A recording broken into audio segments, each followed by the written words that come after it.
Oh boy, it's finally here. I can almost taste it. Hey, Slasher, get your ass in here. My copy of Pieces arrived, and you're gonna want to see this shit. Ooh, let's cut it open with surgical precision.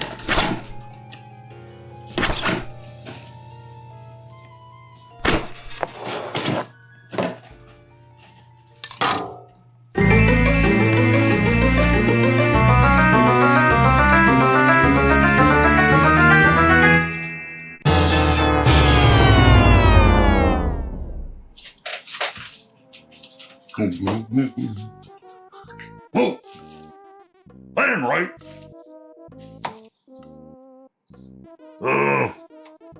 Gonna review it anyway? Pretzel pieces, bursting with flavor. Ooh, I hope that means it comes with some hot clock bling action. And apparently, you don't need to go to Texas for a hot buffalo wing massacre. It sounds like flavor bursting from your mouth, kind of like blood gushing in a gory slasher movie. Who couldn't want that? Pretzel pieces, available at a Walgreens near you. Perfect! Now we just gotta make sure they respond to our sponsorship deal.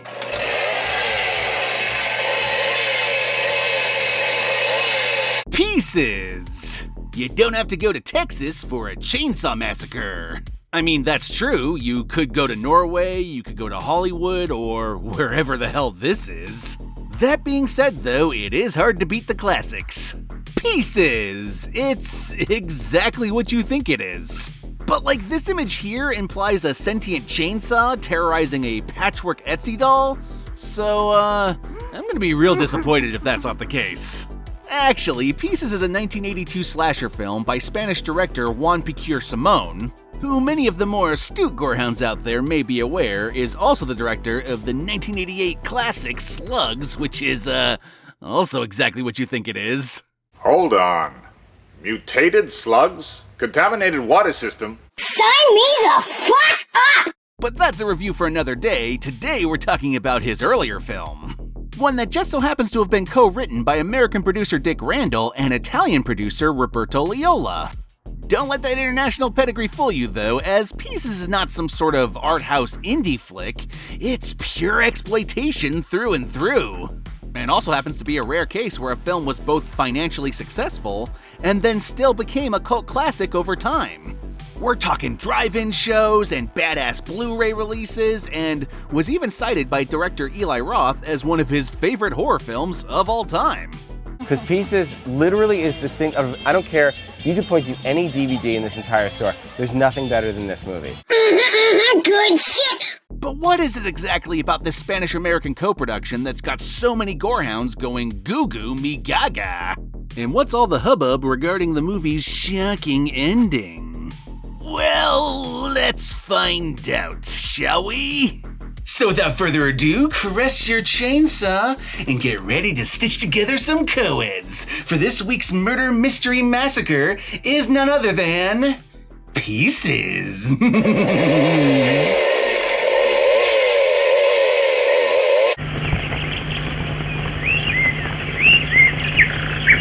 Boston, 1942.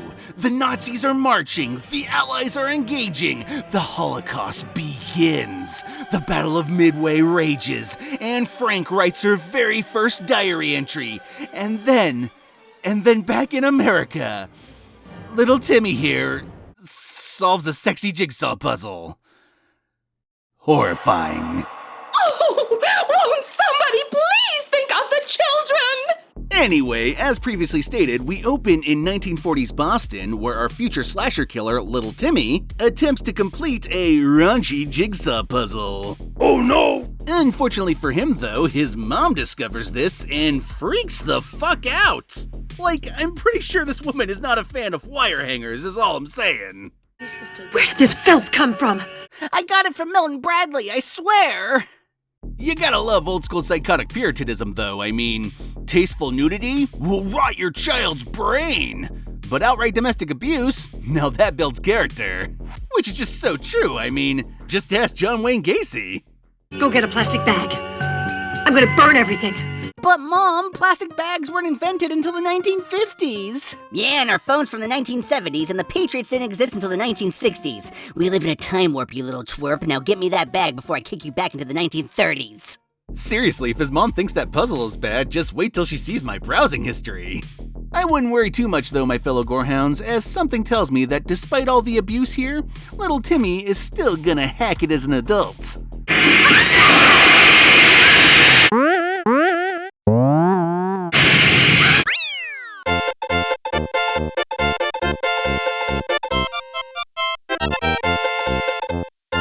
Bouncy, bouncy, oh, such a good time. Timmy finishes his mom off, cause she was totally still breathing earlier, and then gets back to his sexy jigsaw puzzle. Which, I gotta be honest, was definitely the low point of the Saw series. Your task is to get your adversary off with your hands and mouth. Unfortunately though, Timmy's interrupted by a nosy neighbor who arrives with the cops in tow. Jesus, will you look at this? I never saw so much blood. Clearly someone hasn't seen Brain Dead, aka Dead Alive. I never saw so much blood. So the clearly horrified cops start to investigate the crime scene and...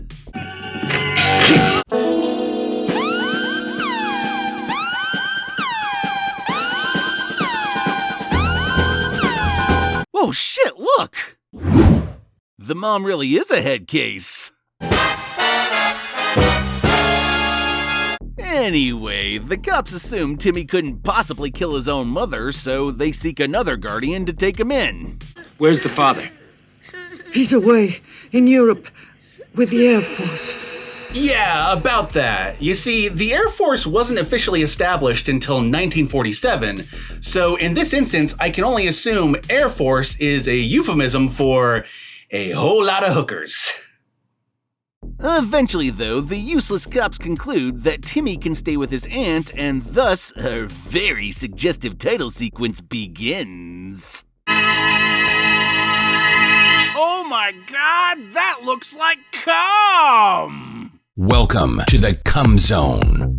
Yeah, in retrospect, they probably should have invested in some red ink before they decided on the bloody font type, huh? Oh wait, what? They did have red ink? Then what the fuck was up with— Oh, it was intentional! Sex and violence, I get it! Nice. What I don't get, though, is how this movie was scored by a 2018 cam girl flick. But I suppose anything's possible with modern technology.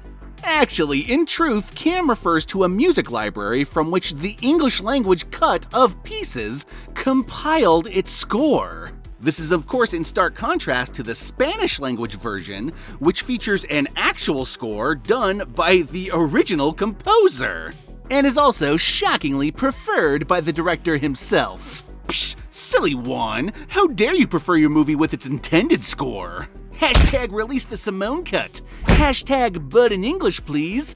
Hashtag I can't read. Wow.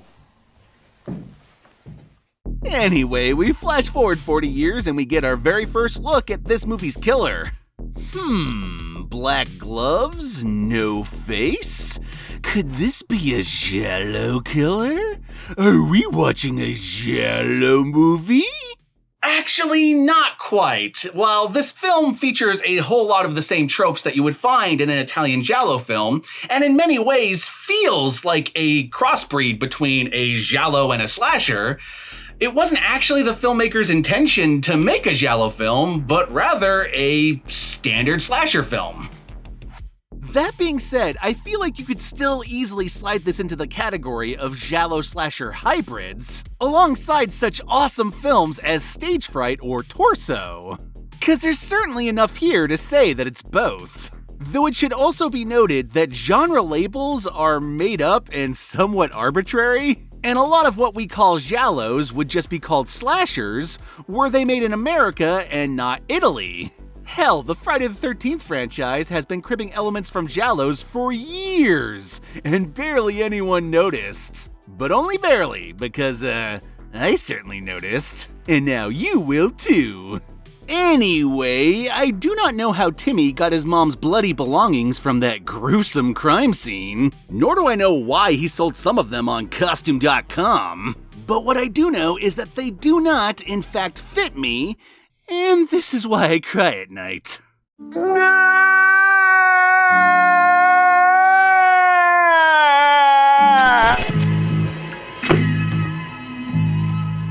My God, he found his mom's vintage 1970s headshot despite her dying in 1942. This time warp shit is getting out of hand. Someone better call Dr. Frankenfurter before the aliens show up.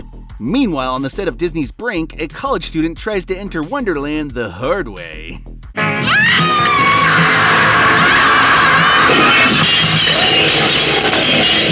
Upon further reflection, not stepping off the skateboard was a hell of an oversight.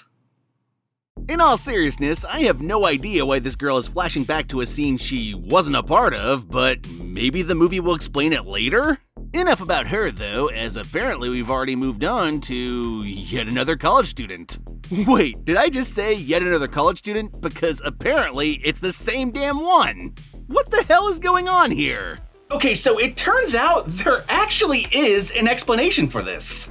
You see, according to IMDb, the idea was supposed to be that grown-up Timmy saw this girl nearly die from the mirror, which then triggers a PTSD flashback to when his mom smashed his mirror, and this of course was meant to be the catalyst for why adult Timmy returns to his murderous ways. Except it's not obvious we're seeing this from Timmy's point of view, so as a result of that, it's just really fucking confusing.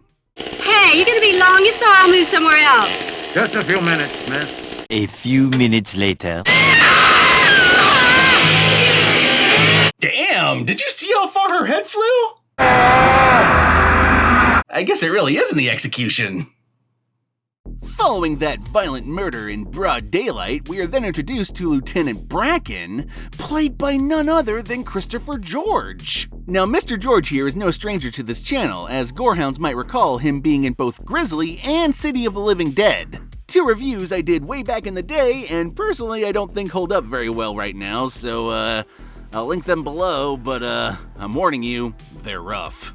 Anyway, the point is, this guy is really fucking awesome, and he was also in Graduation Day, which I really should review at some point, but not today. As today we are still talking about pieces, so let's get back to it, shall we? Yes, sir. Are those two gentlemen here yet, Grace? Yes, sir. Oh, good. I'm just finishing up. Yes, sir. On second thought, Miss Grace, could you bring me a moist towelette? As I just finished and made quite the mess.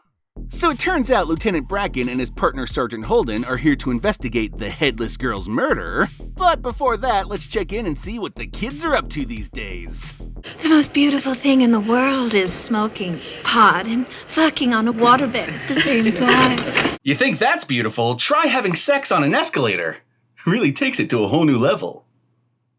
Following that amazing example of this movie's brilliant dialogue, we are then introduced to the anatomy teacher, Professor Brown, whom it turns out the students do not respect. Naturally though, this makes him a prime suspect. Can I ask you something? What are the pectorals? My friends all laugh at me. They say mine are funny. Well, okay, let's take a look-see.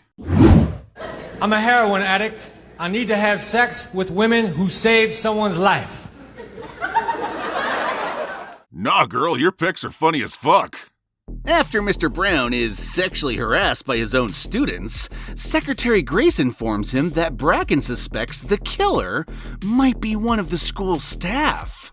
Ooh, scandalous. Poor Willard, the gardener who found the body. Imagine, still haven't found the head. Wonder what the murderer wanted with it.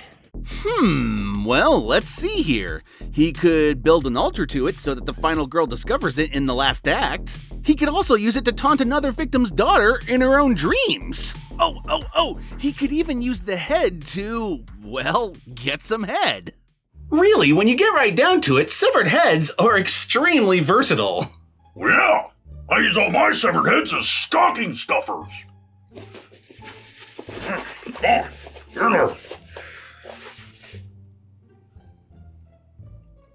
don't get invited to Christmas parties anymore, isn't it? Anyway, it turns out the headless victim was a student of Professor Brown, so naturally the police have a few questions for him and his suspicious skull collection. It was a present from one of the students. God knows where he got it. It's a skull of a girl about 16. No, officer. I did not castrate my own students.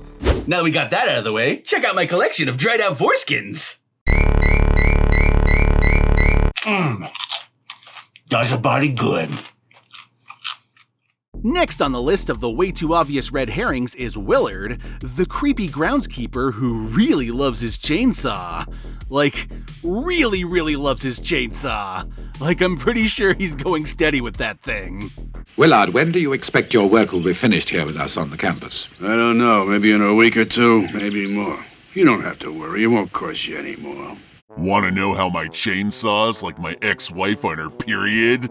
No, actually, I don't want to pull its string and it makes a lot of noise.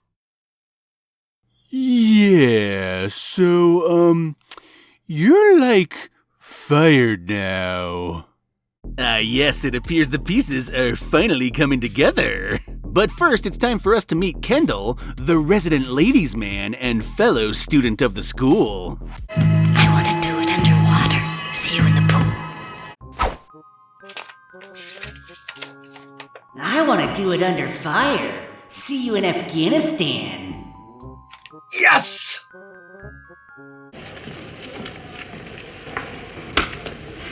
Wow, nice aim, my dude. Now the killer knows your side chick is going for a dip, so, I hope you're proud of yourself. Wait, did I say the killer? Because apparently she's being stalked by Darkman. All I'm saying is she better take the fucking elephant if she knows what's good for her. Take it now! Take it! Take the fucking elephant! Ah, fuck, now he's got a net! Quick, run away, girl, before he challenges you to a Pokemon battle!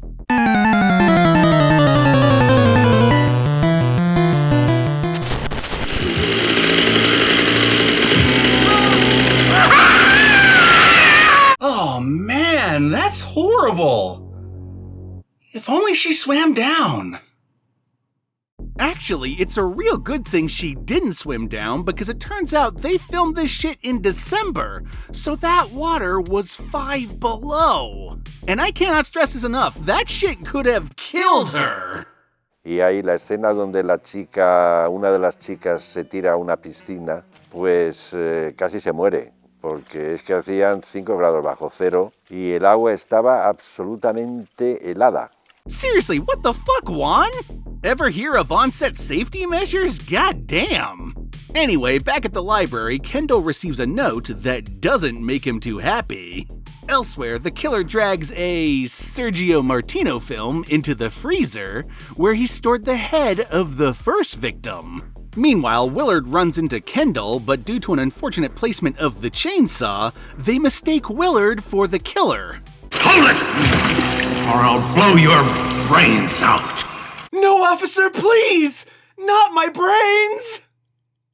And that right there's a look that says, wait till you smell what I just did. Willard is then taken away to Fake Out Island where the herrings of red swim, while the cops proceed to investigate the crime scene, with all the quotation marks around investigate. Now look, Professor, I don't want to wait for the coroner's opinion, so could you give me yours? I'm pretty sure his opinion won't hold up in court, my dude. Not that you really need his opinion for probable cause here, given that, well, the bloody chainsaw and the body parts kinda speak for themselves. Damn straight we do.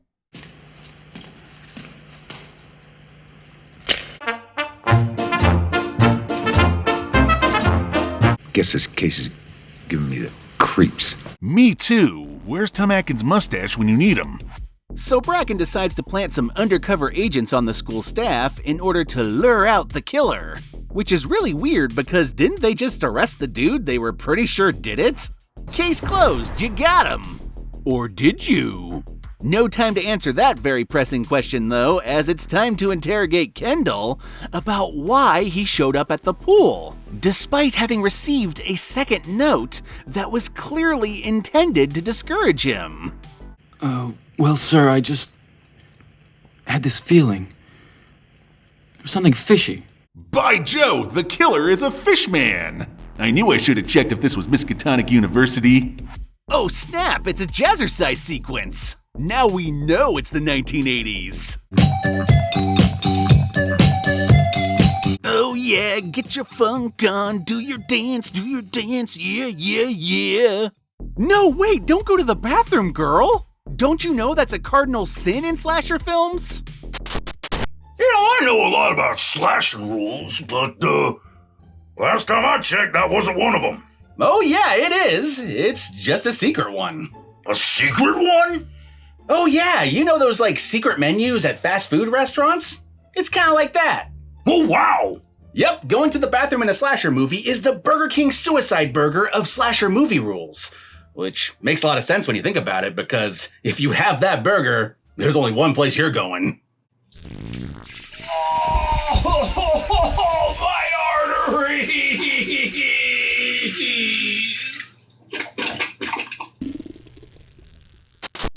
Meanwhile, Bracken introduces Kendall to undercover cop Mary Riggs, no relation to Martin, by the way, who's apparently also a pro tennis player.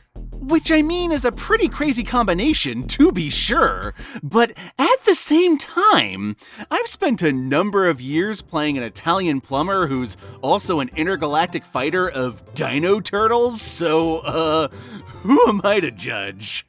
Look, kid, all you have to do is keep your eyes open. Watch out for Mary, in case she needs any help. Sure. Ah, yes, because clearly the professional officer needs to be looked after by the kid whose only established skill so far is ditching the girls who want to sleep with him. Excellent work, Lieutenant. This case will be solved in no time. Did you have to tell him about me? I trust him. I stake my life on him. Why? You just met him, and he's kinda your prime suspect right now. Well, if you don't count the guy you already arrested anyway. Oh no! Anyway, Bracken runs into a reporter lady who asks way too many questions to survive a movie this cliche. It seems some maniac is running loose, or something like that. Miss, there are rumors like that at the university every couple of months.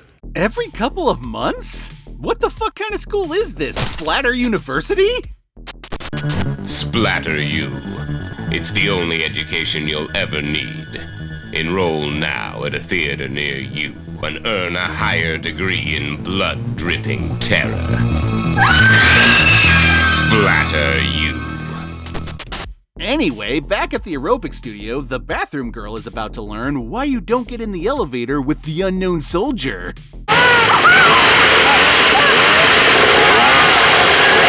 See? Her parents were right. University does cost an arm and a leg. Whoa, I'm really impressed by that chainsaw's ability to take her arm off without even being turned on. Now that's some real cutting-edge technology right there.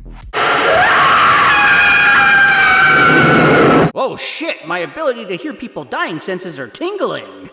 Unfortunately, Kendall and the cops arrive too little too late, and the killer escapes yet again. Man, you guys are bad at this.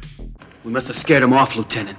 Scared him off? They were in the elevator and you were outside. I don't even think he knew you were there, my dude. Anyway, Bracken's at his wit's end because he low-key sucks at his job. And also, apparently, all his suspects are about to drop the hottest album of the year.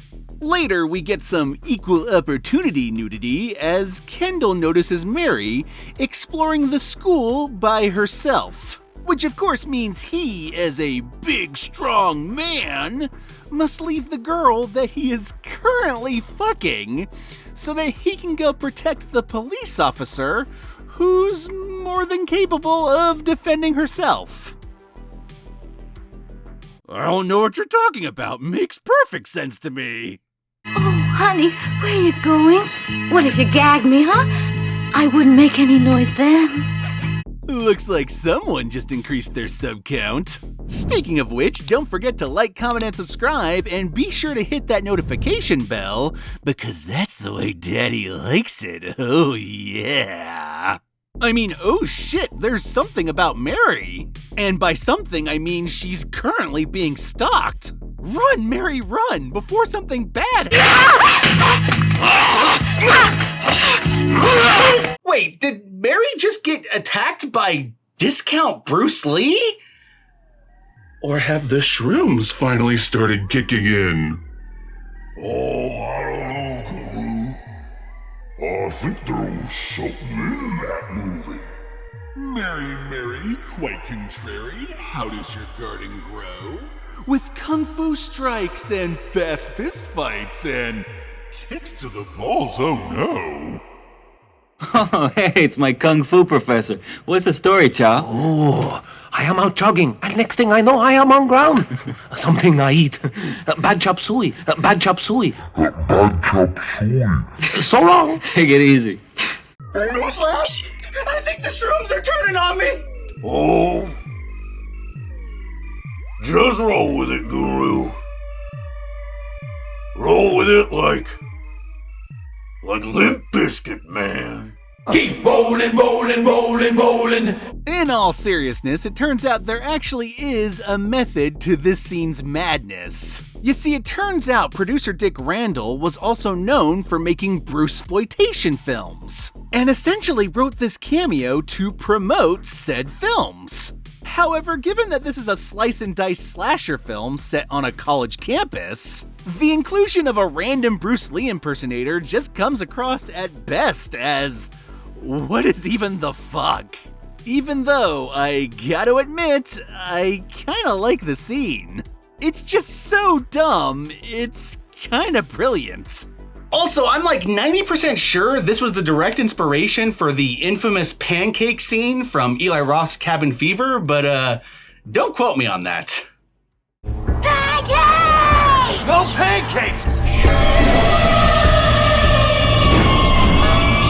Following that ridiculousness, the Snoopy reporter finds herself in pretty much the same position that Mary did, except this time it's not Bruce Lee stalking her ass.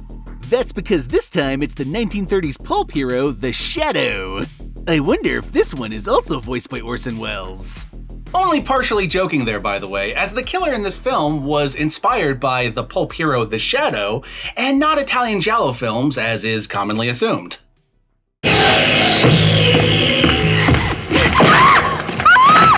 Oh, come on, man. Put that knife down before Michael Myers sues your ass. Your thing is the chainsaw, and even then you're already pushing way too far into Leatherface's territory. The audacity of these Z-grade slashers, honestly. Something tells me, though, that these were not the leaks she was hoping to report on. See, this is why reporters need editors, because maybe if she had one, she would have written a, good byline.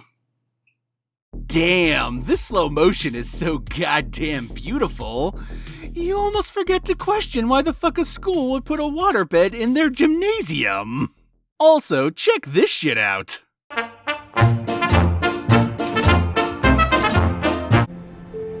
Perfection.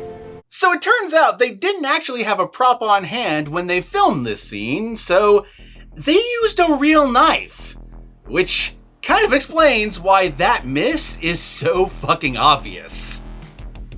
Also, remember what I said about the previous water scene being filmed in the winter, and that the water was 5 below, and that the actress was freezing her ass off? Yeah, that is also the case with this scene. Jesus, Juan, twice in a row? No, that's just cold. Anyway, elsewhere, Kendall tries to smooth talk the all-American Mary. Mary, aren't you making coffee? And that right there's a look that says, "Aw, bless your heart." Actually, these two were originally supposed to have sex here, but actress Linda Day George, wife of Christopher George by the by, didn't like that idea in the slightest. And to be honest, I think the movie's better for it because it's way more amusing to see this so-called ladies' man just get rejected flat out. All I'm saying is, this cocky motherfucker deserves it.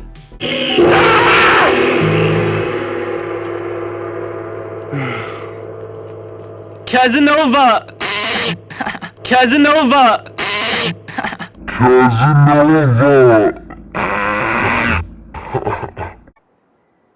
What the hell was that? This guy's just jealous he can't give Kendall the old rusty trombone. Meanwhile, it becomes increasingly clear that the killer has seen Frankenhooker one too many times. Which I can't judge because I have too. So let's be besties. But it is real bad news for this bathing tennis player here, I'll tell you that. Not that I mind her bathing for, obvious reasons.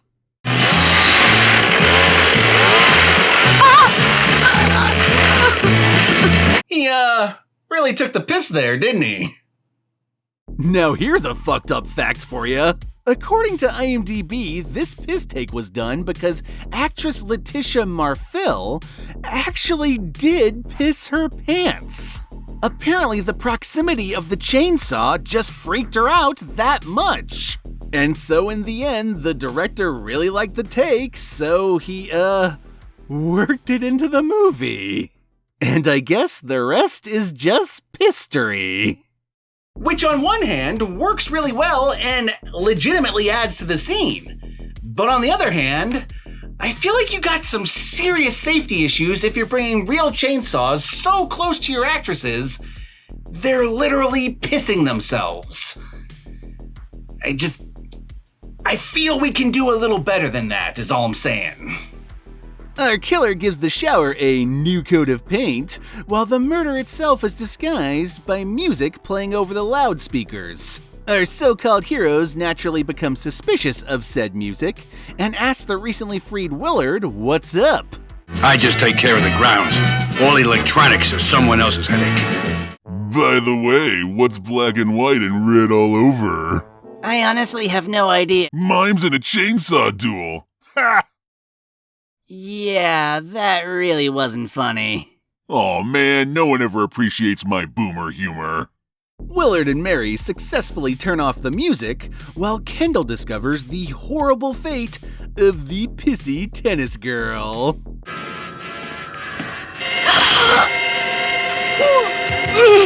Come on down to Horror Guru Steakhouse and get yourself a slice of diced co-eds, only $14.99.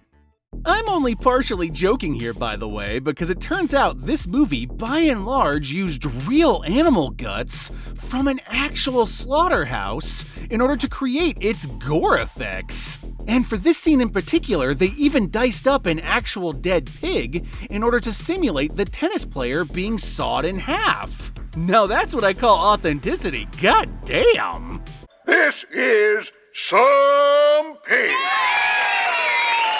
Enough uncomfortable facts about this movie, though, as it's time for the single greatest line read in slasher movie history.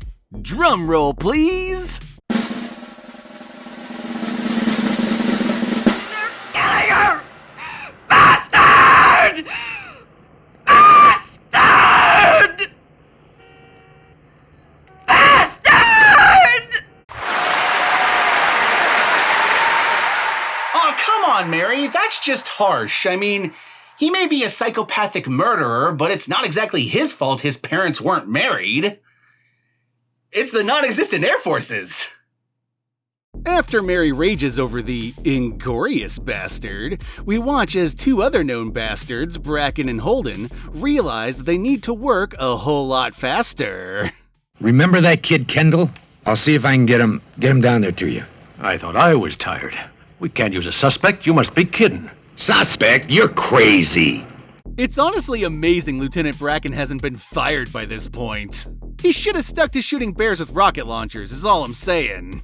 That said, the killer doesn't seem any more competent, as apparently the tennis girl's feet do not fit his mom's shoes. A problem that I understand all too well. Oh hey, Mary's got some nice walkers on her though. I wonder what this could mean.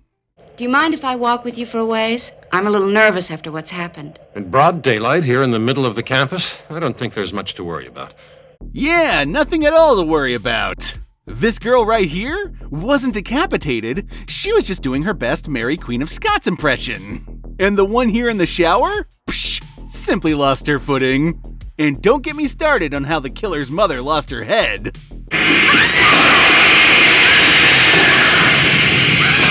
Shit, man, I didn't know you could just fire your parent like that, but that kid clearly just gave his mom the axe.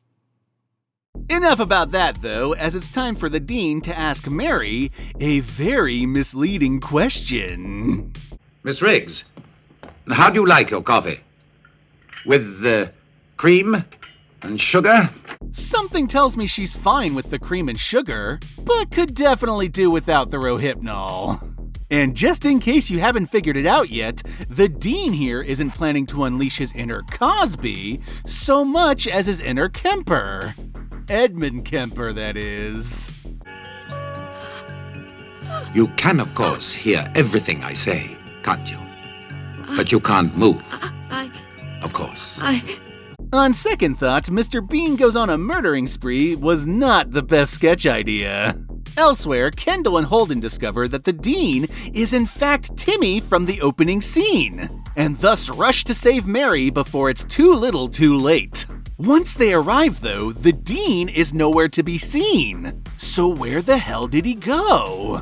Pay no attention to that man behind the curtain! In all seriousness, I actually really love the tension here. You see, Mary knows the dean is behind the curtain, but is unable to warn Kendall. All the while, the dean slowly approaches from behind, until finally, bam! It's a fight to the death. There's a lot of sloppy things you can criticize in this movie, but that scene right there is actually well done.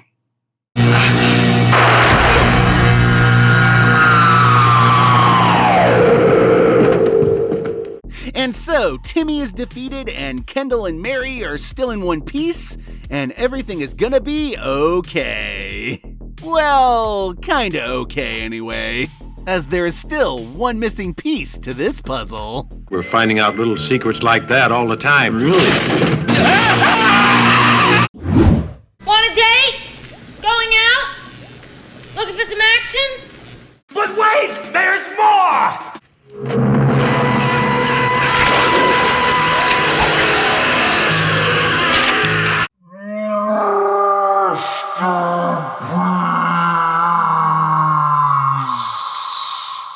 So it turns out not only was the dean an abuse victim turned psychotic chainsaw murderer, he was also in on some Herbert West kind of shit.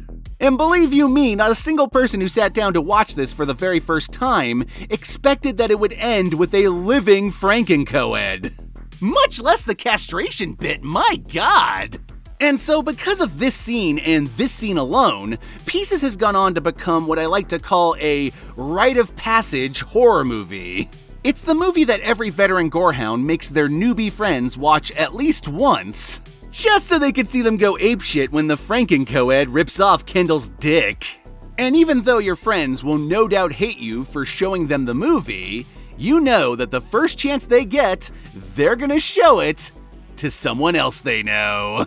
And the cycle of life spins on and on like a goddamn chainsaw. I hope you know I pack a chainsaw! What?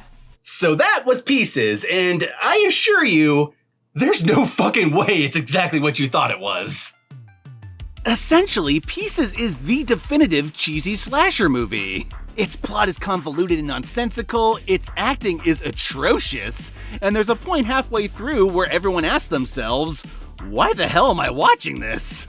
And yet despite that, the movie still holds a special place in every gorehound's heart, due to its gory death scenes, its hilarious line reads, and its batshit crazy final scene that just leaves everyone thinking, holy shit, I gotta show this to everyone. It's a lot like Sleepaway Camp in that way, but minus the uncomfortable transphobia. Though there is some homophobia. Professor Brown, you see, is a homosexual. I found out about him some years ago. Brown seems more upset about his affliction than I am. Yeah, in retrospect, it was pretty obvious who the bad guy was. I guess what I'm trying to say is, Pieces is the embodiment of everything wrong, and yet everything oh so right with the slasher genre. And if you fancy yourself a slasher fan, then you definitely need to give it a watch at least once. It's bad, it's good, it's misogynistic, it's entertaining, it's Pieces. Exactly what you think it is. And yet, not. But I love it. Anyway, my fellow gorehounds, be sure to like, comment, and subscribe, and don't forget to ring that notification bell so that you're notified of my videos immediately upon their upload. And if you would like to help out my channel more directly, then be sure to check out my Patreon page. And remember, if you decide to go the Patreon route, then even $1 a month can go a long way.